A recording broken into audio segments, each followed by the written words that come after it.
And this is a regular meeting for Tuesday, May 17th, 2022. Madam Clerk, will you call the roll? I will. Tim Hale. Here. Stephanie Nowers will not be present. Dee McKee. Here. Robert Yunt. Here. Moki Tu. Here. Jesse Sumner. Here. Ron Bernier, are you on the phone? I'm expecting Assemblymember Bernier to call in, but you do have a quorum. Thank you. Is there any members that would like to pull anything from the consent agenda? I would, but could you wait just a second? Okay, I will give you a minute, lady, to get settled.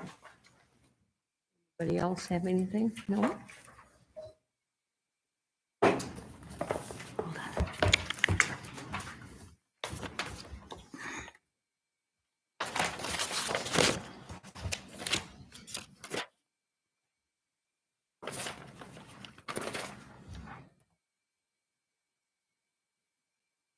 Just a minute.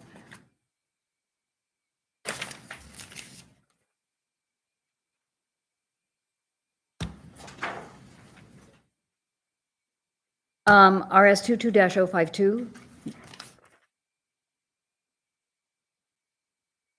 AM 22042. And AM 22051. And that's it.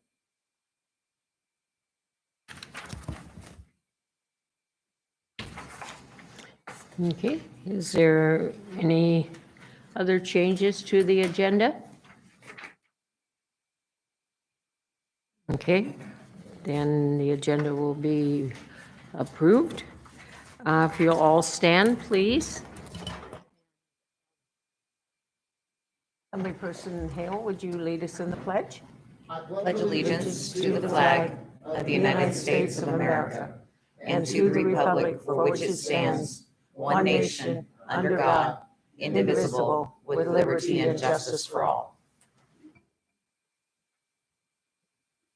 There are no minutes that are being presented to us. The next we have is agency reports, and the report from the cities. I don't see anybody. Report from the school district. I don't see anyone. And the state of Alaska, Mr. Todd, please.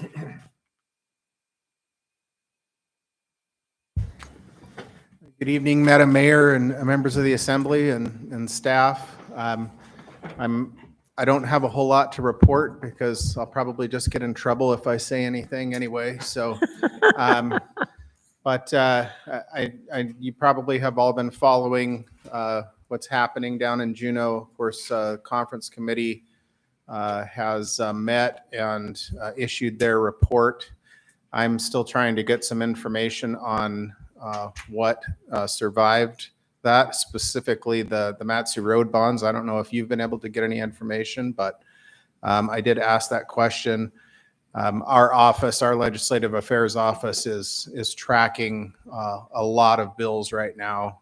What happens is, the conference committee and the 24-hour rule, and then less than 48 hours now before session is over. So everybody is trying to get their bills passed and heard by the other body as quickly as possible and getting concurrence. So our legislative office is really busy trying to track all those bills. So I will, if I get anything back though, I will try to share that tonight in case you all can see that. So right now the dividend amount that came from the conference committee was the governor's 50-50 proposal, and plus the energy rebate. The energy assistance was not a conferenceable item, so that was going to go through regardless. And then what the conference committee decided on the PFD was the governor's 50-50 POMV proposal. So the total between those two right now is $3,850 and some cents or something. So if that passes, and then if there is the vote for the CBR draw, then that's what the amount of the PFD and the energy assistance would be total. I don't know if you have any questions for me, but like I said, I probably don't have answers or won't be able to give them to you, but I'm happy to take them if anybody has any. Deputy Mayor, go ahead, sir. Yeah, so through the mayor, so the whole 38, what was the fund source for the $3,800 PFD? What was it tied to the CBR? Or was any part of that funded from the CBR? And then do you know, or could you find out if any of our projects do survive conference committee, are they then tied to a CBR vote? Yeah, through the mayor, some of the members, Sumner. I'll ask that question.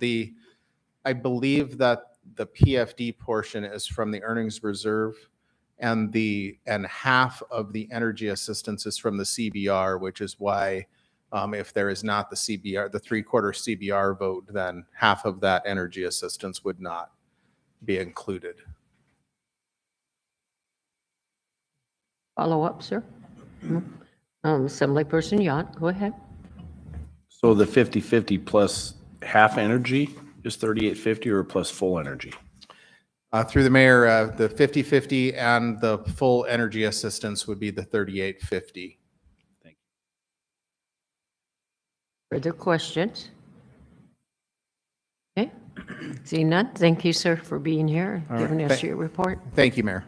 And thanks for keeping us up to date.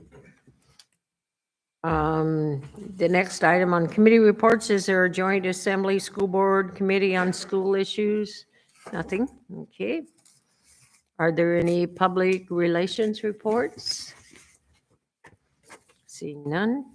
So, Mr. Manager, your turn, sir, go ahead. Thank you, Madam Mayor. I'll be brief. 3 updates tonight. The first is the legislative update. We are in communication with John Harris, and he's down in Juneau, so he's monitoring. When we get that final copy, I imagine the attorney and I will pour through it as well. Look for some of those nuances around how what source funding is involved and whatnot when that becomes available. We had intended to do a summary tonight, but obviously that was kind of when we were looking for a potential concurrence vote last Friday. If that becomes available tomorrow, we'll try to get it in a weekly post so it's in writing for you to refer to if it's available by then. Regardless, we'll get you an update this week on what we learn. Obviously, we just want to caution folks that it still has to survive any veto. So we're not to the finish line by any stretch with the conference committee, but certainly it is somewhat telling. So we'll stay on top of that. The other thing I wanted to take a moment and just read briefly, the governor had sent out a letter about fentanyl, and I just want to put that on the record just as something to raise the level of awareness. And the governor encouraged getting this word out to folks and just what we're experiencing. So I'm just going to highlight a couple of key passages from his letter. It says Alaska is experiencing a sharp and tragic surge in drug overdose deaths. Between 2020 and 2021, we've seen a 71% increase in overdose deaths in Alaska. The synthetic opioid fentanyl is driving this increase. Fentanyl is now involved in 75% of opioid overdose deaths. Fentanyl is 50 times stronger than heroin and 100 times stronger than morphine. It takes a minimal amount of fentanyl to cause an overdose, and the amount of fentanyl that can kill can fit on the tip of a pencil. The letter was about alerting local communities to the dangers of fentanyl and making sure that Alaskans are aware of free overdose rescue kits available through Project Hope at opioids.alaska.gov, and just helping folks to understand that there are options out there to help prevent these deaths and that these overdose deaths are indeed preventable. So just wanted to call folks' attention to that. I think it's something for the community at large to be aware of and know that there are resources out there. And then lastly, if you would, I want to play this short video and I'll give you some context. As it's playing, there's no audio. So we do have a deep draft vessel at Port Mckenzie, the Wisdom, and it is cement shipment. So this is something that, COVID kind of threw off. I think we were seeing about a shipment once a year. So Stefan put this, and the public affairs team put this together just to kind of show, again, some of the capabilities. It's not necessarily showing us something new. but again, showing what is still possible. So there, Co-Alaska/QAP is bringing the cement in and storing it in 2 warehouses that are available in the Port District that they have leases on, and that they use then that cement for their projects. So it's really an interesting operation. What you're seeing there is a pick of super sacks of cement off of the cranes that are on board the vessel itself, and then they set those on the trucks and then truck them up the bluff to the warehouses where they're stored, and then QAP is able to pull those out as needed for future projects. So it is pretty remarkable to see this in action. The mayor made it out there this past week, and the McKees joined us for a trip on Saturday. The weather was very cooperative, just to kind of see what an operation on this scale looks like. And as you can see, the 2 vehicles that were just passing on the trestle is pretty remarkable what some of the capabilities down there are, and how this is going to benefit Alaskans at large, even if it's just used for project cargo and not sold on the open market. That's going to lead to arguably reduced cost for projects that impact Alaskans. So there certainly is an economic benefit outside of just the borough and Port Mckenzie itself. So just wanted to take a minute there, or a couple minutes, I guess, and just share that with the group. So that's all I have, Madam Mayor. The video is concluding, and that concludes my update as well. Thank you. Thank you. Yes, Assemblyperson McKee, go ahead. Yeah, I had a question. You were talking about the cranes that the crane is actually located, the 2 cranes are located on the boat itself. Is that generally how that works? Because we talk a lot about how if the port were to proceed, the cost of buying cranes, are they more commonly on the boat themselves provided by the ship? Through the mayor to Ms. McKee, I think that depends on the cargo. We acknowledge that there's limited cargo handling capabilities at Port Mac. One of the things we want to look at, and obviously if we see the opportunity and are in a position to prepare a grant application, we would like to look at potentially purchasing a mobile harbor crane, which would give us some cargo handling capabilities resident at the port, so that you wouldn't be limited to where you had to have a vessel with cranes on board. So that is something we think could be very beneficial. So we are looking at that, and Ms. Dolan is looking at grant opportunities that might allow us to move forward on something like that. If that does come up, it will come before the assembly before we move forward on that. Could I just make one more comment? Sure. That place is absolutely stunningly amazing. When Rob Yunt, when I first came on board, said that's some of the most valuable real estate in the state of Alaska, he's absolutely right. I'm not sure that the total focus should be port, but with all the possibilities that are up there, it was amazing. Thank you very much for giving me the opportunity to see it, and also to Ms. Dolan, wherever you are. Further questions of the manager? Mr. Attorney, do you have a report, sir? I don't have anything to report. As always, questions or concerns, give my office a call. Okay, thank you. Madam Clerk? The clerk's report's in your red folder, and last week I did give the assembly the election brochure to take a look at. We did get a correction from the mayor. She did point out an area that needed to be changed, and she was correct. Is there any other changes the assembly has to the election brochure?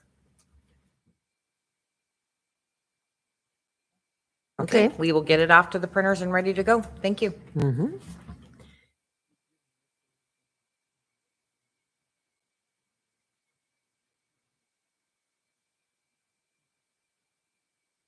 Alrighty, the next item is citizens and other correspondence.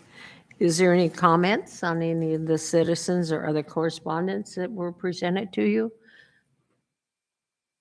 Okay, hearing none, then they are presented.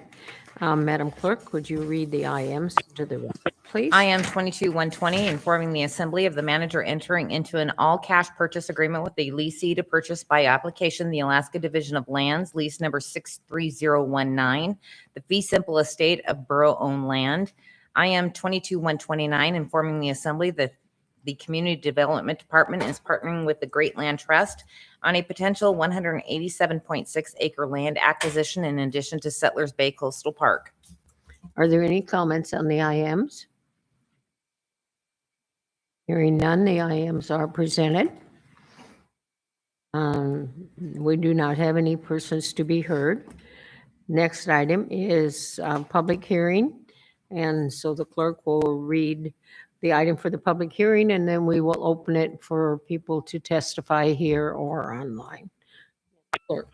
Resolution 22044, a resolution declaring the opposition of the borough to any appropriation of funds to enforce a federal statute, regulation, rule, or order adopted, enacted, or otherwise that seeks to limit a law-abiding citizen's right to keep and bear arms. If you're on the phone and would like to speak to this, press star 3. Staff report or any comment? Want to speak to it now, or do you want to Staff wait till? I'll speak to it after. Okay, okay. Okay. So I will go ahead and open the public hearing. Anyone that is present is authorized, or we are willing to come up. The mic is not on, so you'll need to turn the mic on for 3 minutes. And at this time, if your testimony would just pertain to the resolution 22-044. Seeing and hearing no one. Caleb, what do we have online, sir? We do not have anybody online, so I'll give the people in the audience one more chance if anybody would like to come forth and give testimony on this resolution. And then, and hearing no one, I will go ahead and close the public hearing. And Assemblyperson Hale, would you please move the legislation? Thank you, Madam Mayor. I move to adopt Resolution 22-044, and I'd like to speak to it briefly if I could. Yes, go Yeah. ahead, sir. So this basically says that the borough won't spend any money to enforce any type of firearm seizure or buyback program or anything like that that the federal government might come up with. It basically just affirms our commitment to a law that was passed in 2013 that prohibits the state of Alaska from doing so. It's not really, doesn't really have teeth for us right now because we don't have police powers. And obviously police forces would probably be the most involved in any type of federal firearm seizure or anything like that. But the voters did direct us to bring them a proposal for police powers about 4 years ago. We haven't done that yet, but I expect sometime in the future, the borough will be considering police powers. And I'm just bringing this at this time because honestly, when we were having the debate over the gun range, there were some folks who came in here and questioned some of our commitment to the state constitution and the federal constitution. And I took it a little bit personally. So I just wanted to bring this forward and make sure that everyone knows that the Mat-Su Borough is as they say, sanctuary for Second Amendment. Further discussion? Oh, yes, Deputy Mayor. So I think this is a good idea, but I do wonder, would we then have to stop paying for, or the school district, I believe they do a cost share for Wasilla PD to have school resource officers at the schools, and they would administer, I think it's federal statute that prohibits the possession of firearms at schools. So would that be then problematic under this? I don't believe so. I would look to the lawyer, but no, because basically the statute, the state statute that is referenced here was passed in 2013. So it's basically any federal firearm restriction passed after the effective date of that state statute. So I don't believe it would affect gun-free school zones or anything like that, no. Further discussion? Is there any objection? Okay, hearing no objection, the legislation passes.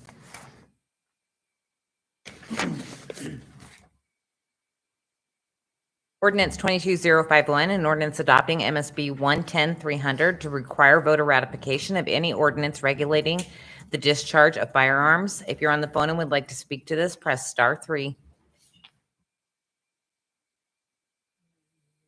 F report because Assemblyperson Yonts. Okay. So I'll go ahead and open the public hearing.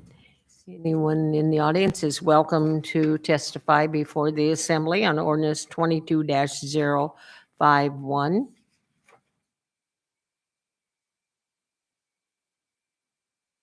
Caleb, do we have anybody online that?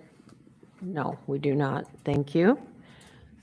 Give the people here present another opportunity. Anybody that would like to testify on ordinance 22-051? Seeing no one, I will close the public hearing. Assemblyperson Yon. I move to adopt ordinance 22-051, and I'd like to speak to it briefly if I may. Sure, go ahead. It was the evening that I was sworn in, but not on the dais, that this first came about. And then we brought this legislation back before the body here recently. And I think what we learned in those two meetings and the time leading up to it is this is a very personal issue to our voters. There's a lot of emotion involved. And I think in the future, the borough will be in a much better place if whatever it is that we decide as a body to adopt, that we know that it actually doesn't become the rule of the land until approved by the voters. And so basically, I just wanted to add one more step to the process. Right, wrong, or indifferent, if this body ever does pass legislation again, I just feel like it should go to the next election and then be confirmed by the voters. It's never that far away, 6 months, 8, but it's not that far away. And so this would just add one more step and make sure that whatever was adopted had to be reasonable enough to get by a majority of the voters. And so that's all I was trying to do, give the voters a voice in the situation. So that's all I got. Thanks. Okay, thank you. Deputy Mayor? So I think this is generally a good idea since it's a very contentious issue, but I wonder if we can't put this on the ballot and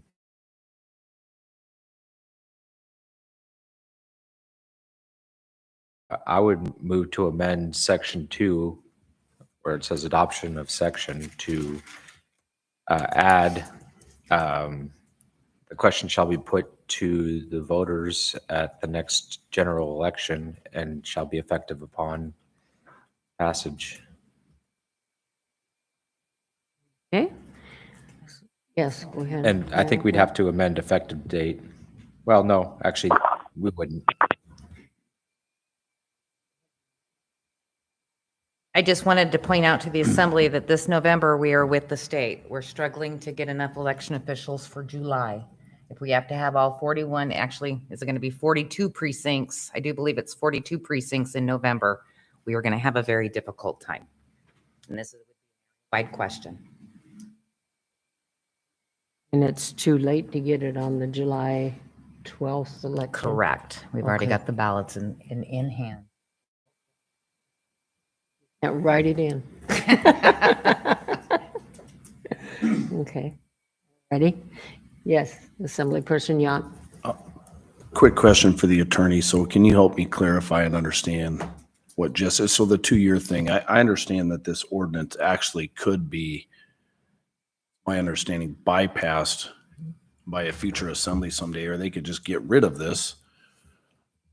I think that would be political suicide if a future assembly decided to. It would make re-election about impossible. But if you decided to circumvent the public process and to just say, we're going to ignore that ordinance.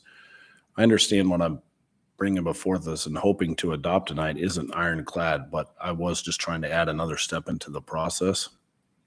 And so, and if it were to be ignored, like I said, I believe that would be a very ill-advised decision on behalf of anybody up here. So can you speak to the strength of this, I guess, and then what it is Jesse's trying to do so that we can determine if that's, a good idea for tonight or not? Sure. You are correct. This ordinance would be an ordinance like any other on the Matanuska Borough code. And if a future assembly decided to repeal it, they could. Assemblymember Sumner's motion is to put the question of whether to put this in the code to the voters, which is not required by law, but you certainly could. You could put most questions to the voters if you wanted to. There's some exceptions. There would be no 2-year restriction, however, because the two-year restriction that people talk about is when there is a voter initiative or a referendum, when people come to the clerk with a petition, get signatures, circulate the petition, and then get enough signatures to put it on a ballot. If something passes on the ballot or is repealed off the ballot, you cannot change that initiative for 2 years. It can't be, the main part of it. So for example, back in 2006,